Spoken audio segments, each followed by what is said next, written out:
Welcome to the next in our series of online lectures for Western Civ 1. Today we're going to talk a little bit about religion and the Roman Empire. Specifically, we're going to talk about the world into which Christianity was born. As always, there are a number of terms and ideas that you should keep track of as you're watching this lecture. That said, let's get to it. Roman power facilitated the spread of art, law, literature, and architecture throughout the known world. That's the process of Romanization that we have discussed in class. It also facilitated the spread of new religions and faiths. One of those was Christianity. But the religious world that Christianity was born into was a troubled and tumultuous one. Before we understand Christianity, however, we need to understand a little bit about the world into which Christianity was born. And of course, at the heart of that, we have the Roman Empire. Romans typically practiced something called the Roman state religion.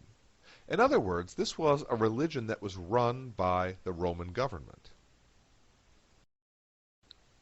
Christians would later dismiss the Roman state religion as paganism. And paganism simply means, quote, a follower of a polytheistic religion, end quote. In other words, we've encountered pagans countless times in this class already. A pagan is simply anyone who follows a polytheistic religion, anyone who believes in multiple gods. Like many polytheistic religions, the Roman faith was in many ways based on nature. You had the god of thunder, Jupiter. You had a goddess of the harvest, Ceres.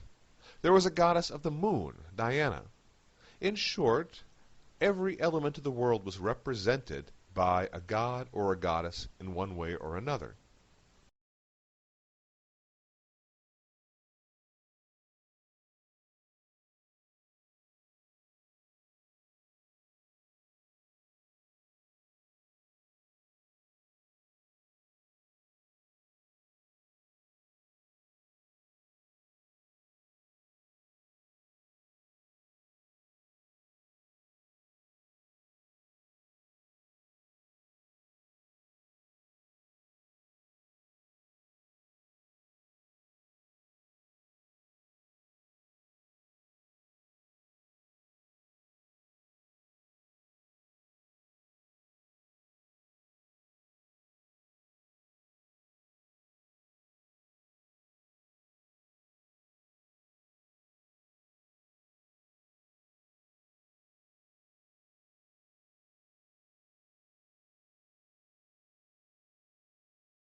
Worship of the Roman religion was very important to the Roman Empire. That's because the Roman religion tied Romans together. To be a Roman was to offer sacrifices to the gods. Now, this idea is going to be important later, so please take note of it.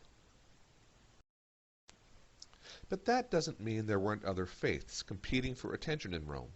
On the contrary, Rome was a melting pot of religious ideas, cults, and fads that will attract anywhere from a few dozen followers to thousands of followers at a time.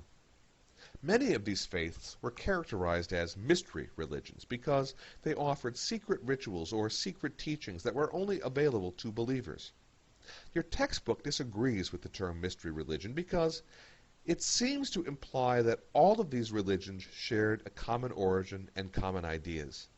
Still, I think the term mystery religion can still be valuable in helping us to understand that these religions were different from the dominant Roman faith. Moreover, they were adopted by Rome following the empire's expansion into the Hellenistic kingdoms. Their expansion into those Hellenistic kingdoms, for example, brought in Zoroastrianism from Persia.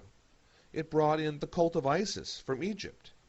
Another mystery religion, Mithraism, may also have been adapted from a faith initially practiced in Persia. But to understand the world into which Christianity was born, we must understand more than simply mystery religions. We must also understand a very old religion that we have encountered before. That, of course, is the religion of the Hebrews, or Judaism.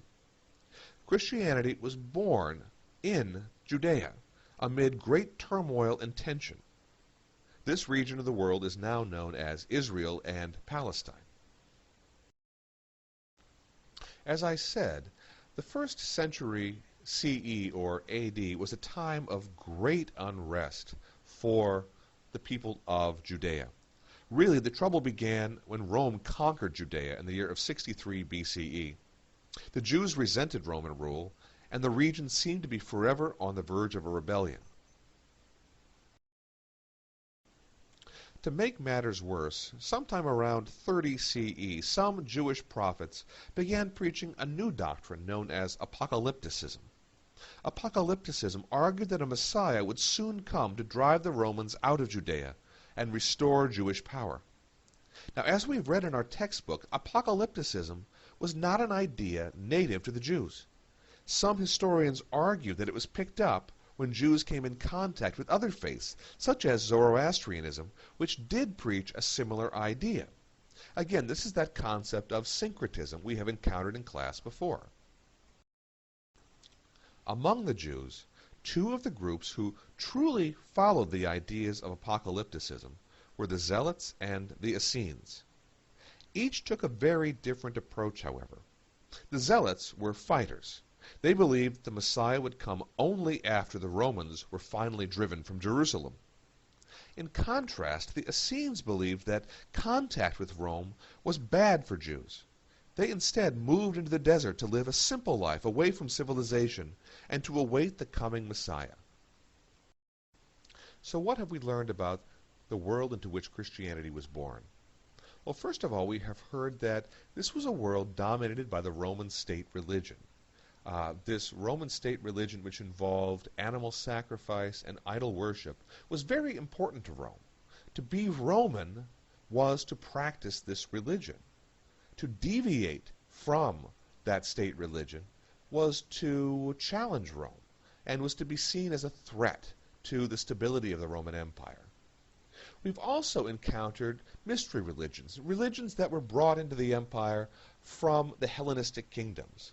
Religions like the cult of Isis and Mithraism had very interesting ideas that appealed to many in Rome. Finally, we've seen that the world into which Christianity was born, specifically, directly I should say, was Judea.